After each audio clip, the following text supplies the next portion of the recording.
Beri nama pedang ini Naga Puspa. Selamatkan dia. Jangan sampai jatuh ke tangan pendekar berwatak jahat.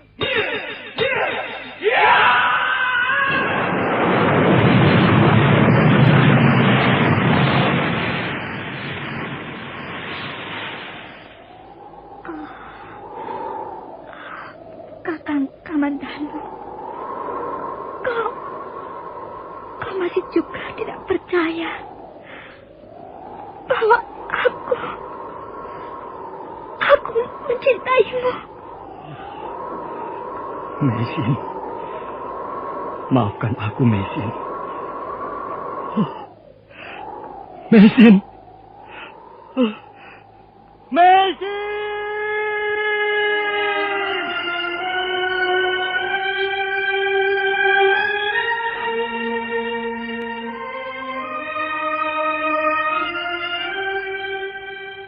Tutur Tinula.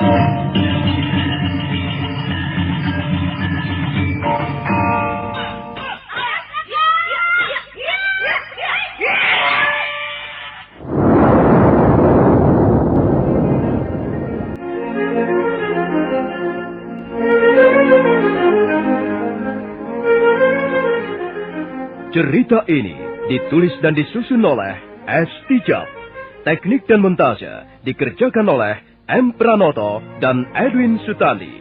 Dengan sutradara C. Ispriyonoka. Kali ini mengetengahkan episode keempat dengan judul Kemelut Cinta di Atas Noda.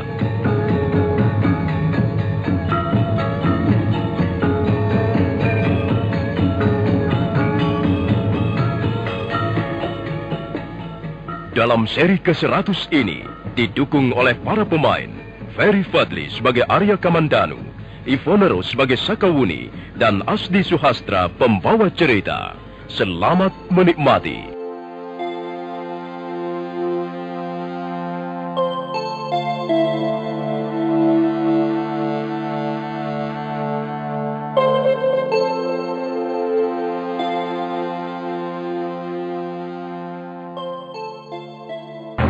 Arya Kamandanu memacu kudanya menuju arah desa Kurawan. Di tengah jalan, dia dihadang oleh gadis berandalan yang baru saja dikenalnya. Mendadak gadis itu membalikan kudanya dan pergi begitu saja. Arya Kamandanu tak tahu apa maksud gadis aneh itu. Apa maksudnya gadis itu? Tadi dia menghadang di tengah jalan. Sekarang tiba-tiba dia pergi begitu saja. Aku jadi penasaran. Biar. Akan kuikuti dia.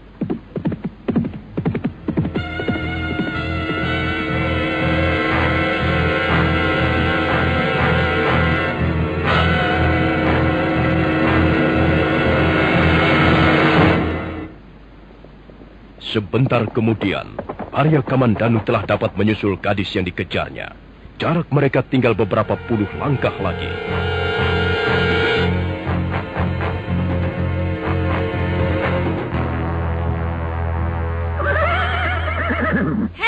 Pemuda gemblung, mengapa kau menyusul aku?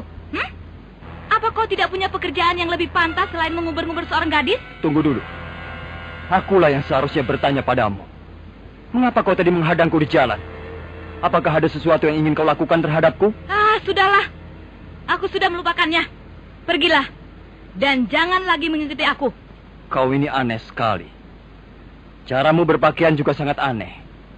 Kau cukup cantik.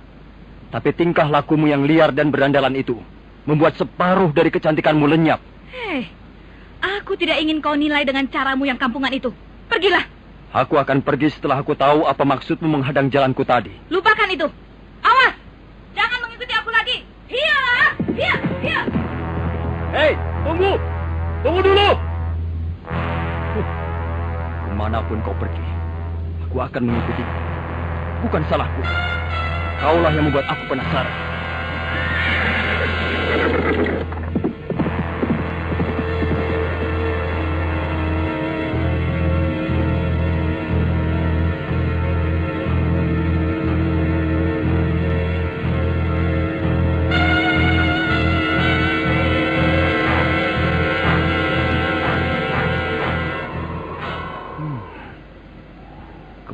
jejaknya gadis itu tadi?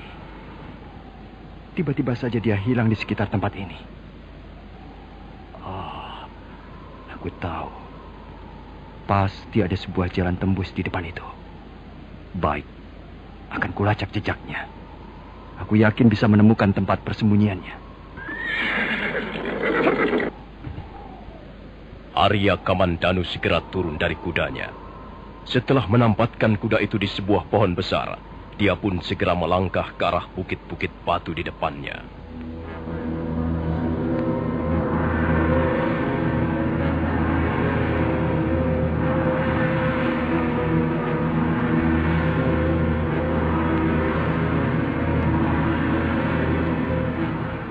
Arya Kamandanu terus melangkah bagaikan kucing mengintai seekor tikus. Beberapa celah dinding batu telah dilaluinya, dan dia semakin jauh masuk ke dalam lorong-lorong bukit batu yang belum pernah dikenalnya.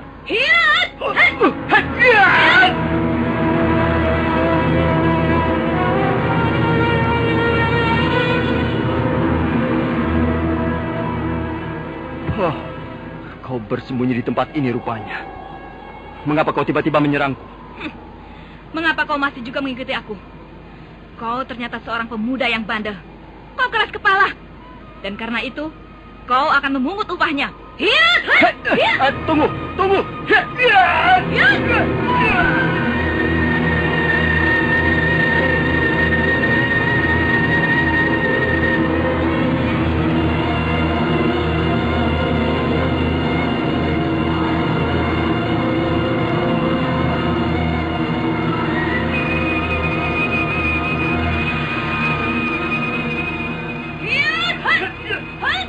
Kamandanu menjadi gugup. Gadis liar itu terus menyerbu dengan gencar. Gerakannya sangat lincah. Kadangkala dia melompat ke dinding batu, lalu kembali menyerang sambil menjejakkan kedua belah kakinya ke dinding-dinding batu. Karena merasa terdesak, Arya Kamandanu terpaksa menggunakan aji seipi anginnya.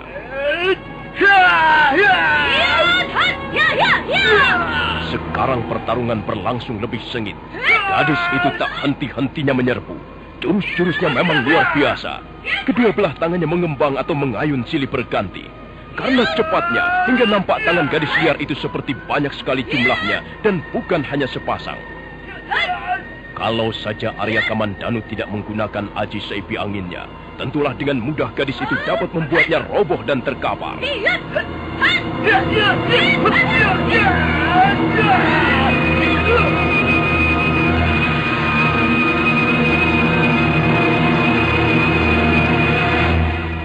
Mengapa kau tiba-tiba berhenti menyerang? Aku lelah. Kau pasti merencanakan siasat yang licik. Kau akan mencari kelengahanku, bukan? Tidak, aku benar-benar lelah. Oh, jadi kita sudahi saja pertarungan ini. Iya, lebih baik begitu. Kita hanya akan membuang tenaga percuma. Oh, kau memang aneh. Kau gadis paling aneh yang pernah kukenal selama ini. Tiba-tiba saja kau menyerangku tanpa alasan. Dan tiba-tiba pula kau berhenti dan menyudahi pertarungan. Apa maksudmu sebenarnya? Kau cerewet. Rasa ingin tahumu besar sekali. Pergilah sana. Cepat pergi. Jangan ganggu aku lagi. Baiklah. Kalau kau menganggap kehadiranku ini mengganggu, baiklah. Aku akan pergi. Tunggu. Kau benar-benar akan pergi? Tentu saja. Untuk apa aku di sini? Toh kau sudah mengusir aku, bukan? Tidak. Aku tidak akan membiarkanmu pergi begitu saja. Kau pasti akan melaporkan pada Rangga Lawe tentang diriku. Melapor? Iya. Oh, aku tidak tahu apa maksudmu. Kau jangan berlagak bodoh. Kau pasti disuruh Rangga Lawe mengikuti aku. Jangan mungkir. Tunggu sebentar. Jadi kau mencurigai kehadiranku di sini? Aku harus selalu siap dan waspada. Aku tidak bisa mempercayai begitu saja orang yang baru ku kenal. Kau keliru. Kedatanganku ini sama sekali tidak ada sangkut pautnya dengan Gusti Ranggalawe. Dan kau tidak usah cemas. Gusti Ranggalawe sekarang sedang dalam perjalanan menuju kota Kediri. Lalu, apa maksudmu mengikuti aku? Aku hanya penasaran saja. Bohong. Aku hanya ingin tahu siapa kau sebenarnya. Apa aku tidak boleh mengenalmu? Siapa tahu kita bisa bersahabat dan saling tolong-menolong jika mendapat kesulitan di tengah jalan. Bukankah lebih baik bersahabat daripada bermusuhan? Apa aku bisa mempercayai kata-katamu? Itu terserah padamu. Kau boleh percaya, boleh juga tidak. Baiklah. Untuk sementara, aku percaya padamu. Mari ikut aku. Kemana? Ikut saja. Apakah ini bukan suatu perangkap? Bukankah kau ingin mengenalku? Nah, kalau begitu, ikutlah aku. Baiklah. Untuk sementara aku percaya padamu.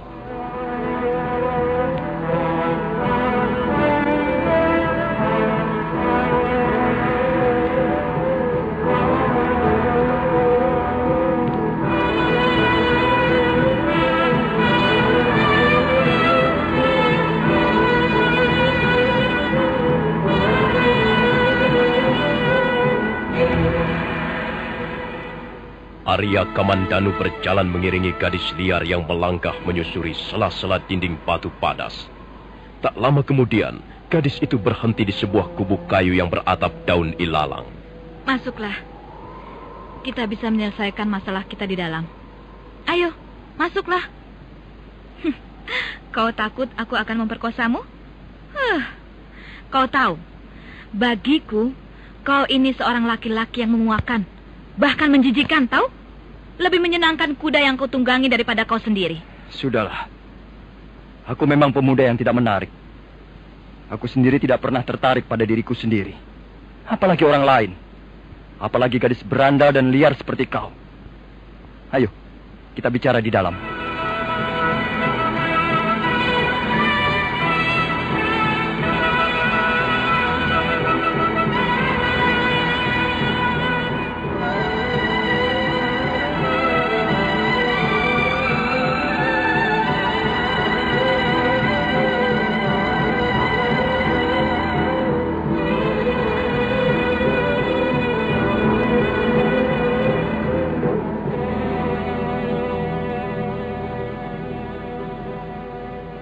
Apa yang kau pikirkan?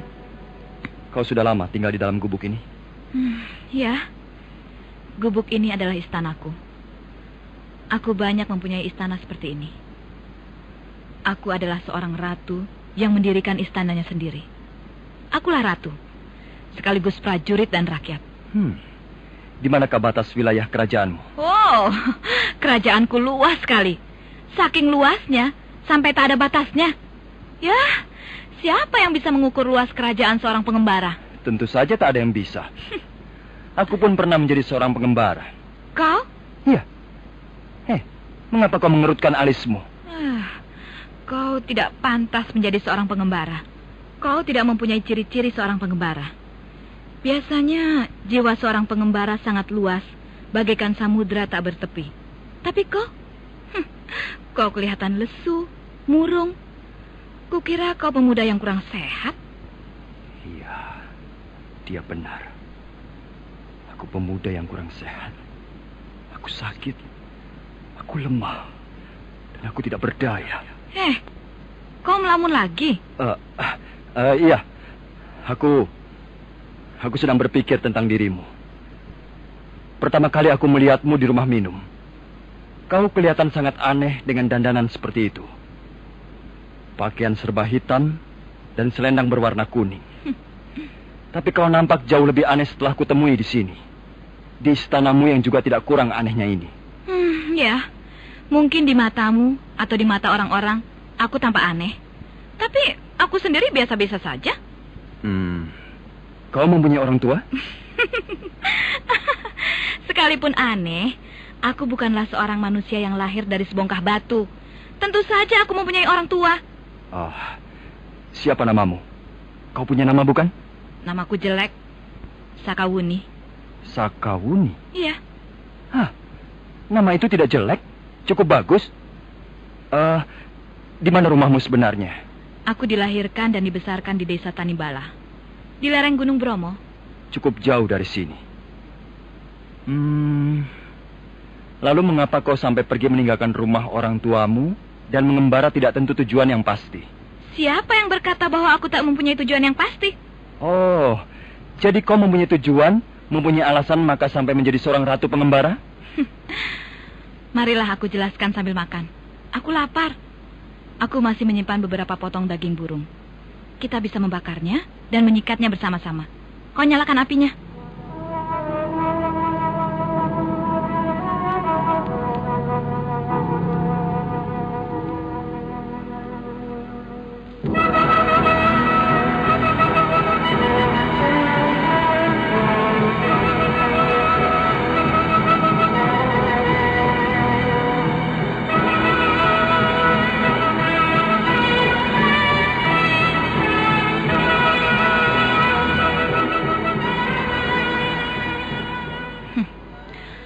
Aku benci para pejabat pemerintah Singasari. Aku akan bunuh mereka satu persatu dengan tanganku sendiri. Mengapa kau membenci mereka? Karena mereka sewenang-wenang. Mereka orang-orang sok pintar, sok kuasa. Mereka banyak membuat rakyat kecil menderita. Dan akulah salah satu di antara rakyat kecil itu. Tapi bukankah sudah banyak para pejabat pemerintah Singasari yang terbunuh ketika terjadi pemberontakan dari gelang-gelang? Ya, tapi belum semuanya. Dan masih ada satu orang yang kuincar. Dan harus kubunuh dengan kejam. Siapa orang itu? Tak perlu kau tahu siapa orang itu. Pokoknya dia aku anggap manusia paling kejam, paling bengis, dan juga paling hina. Barangkali dia jauh lebih hina daripada anjing jalanan. Orang itu pasti telah membuatmu menderita selama ini. Oh, aku tidak pernah merasa menderita. Aku hanya menaruh dendam. Bukankah orang yang mempunyai rasa dendam adalah juga orang yang menderita? Entahlah. Tapi aku tak pernah berpikir begitu. Oh ya. Apakah sudah cukup? Masih ada yang ingin kau tanyakan padaku? Kau belum menjawab pertanyaanku yang pertama. Mengapa kau menghadang jalanku dan mengapa tiba-tiba pergi? Semula aku ingin mengucapkan rasa terima kasih padamu. Karena kau telah menyelamatkan nyawaku. Maksudmu ketika kau bertarung melawan Gusti Ranggalawe? Ya. Ranggalawe itu memang hebat. Ilmunya tinggi. Hampir saja kerisnya menghunjam ke tulang igaku. Lupakan soal itu. Beliau pasti tidak akan sampai hati membunuh seorang gadis. Dia akan menyesal. Seharusnya dia membunuh aku. Sebab kalau tidak, suatu saat nanti, akulah yang akan membuatnya terkapar menjadi mayat. Gadis ini sungguh-sungguh liar dan berandalan. Sangat jauh berbeda dibandingkan Meisin. Meisin juga mempunyai ilmu kanuragan yang lumayan. Tapi dia tetap seperti layaknya seorang wanita. Wajahnya membayangkan seorang ibu atau seorang istri. Lembut dan penuh kedamaian. Tapi gadis liar ini, benar-benar perempuan berandalan. Sinar matanya berapi-api. Tak ada keramahan, tak ada kelembutan. Hei, kemana dia? Sakawuni! Sakawuni! Dasar gadis liar. Sakawuni!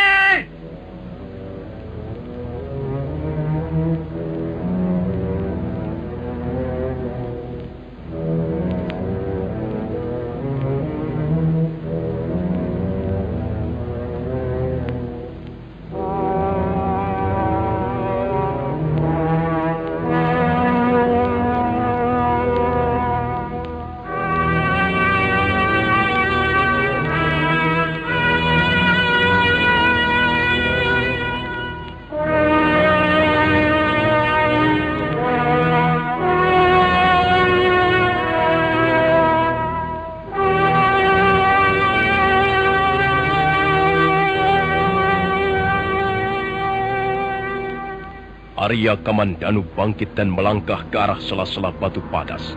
Dia memeriksa hampir semua sudut di sekitar bukit batu itu. Tapi Sakawuni tetap tak bisa ditemukannya. Pada saat kembali ke tempat semula, ke dalam gubuk kayu, dia menemukan selembar daun rontal yang tergeletak di atas lempengan batu pipih. Dia menuliskan pesan di lembaran daun rontal ini. Kamandanu, kalau kau kerasan tinggal di gubukku ini, tinggallah di situ sesuka hatimu.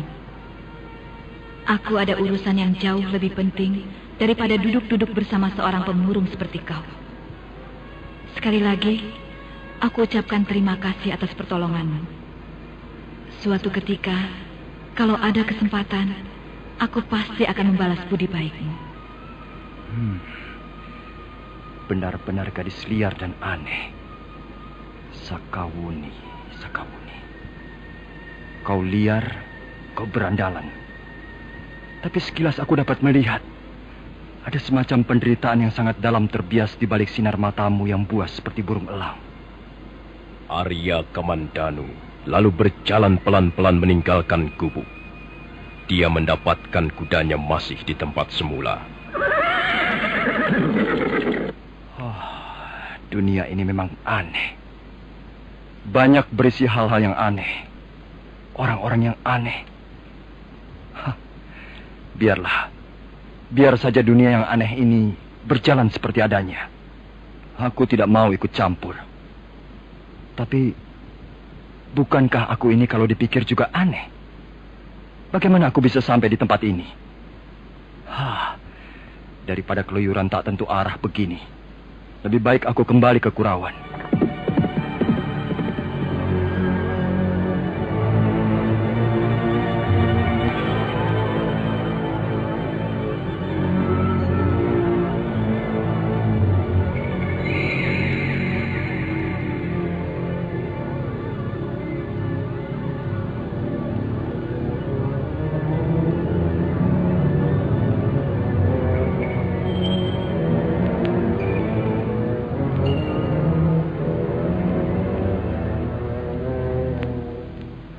Senja semakin tua ketika Arya Kamandanu mengaburkan kudanya meninggalkan bukit-bukit batu. Mendadak dia mendengar derap kuda yang lain di jalan setapak di bawahnya. Hai! Sakawuni! Tunggu! Tunggu! Sakawuni!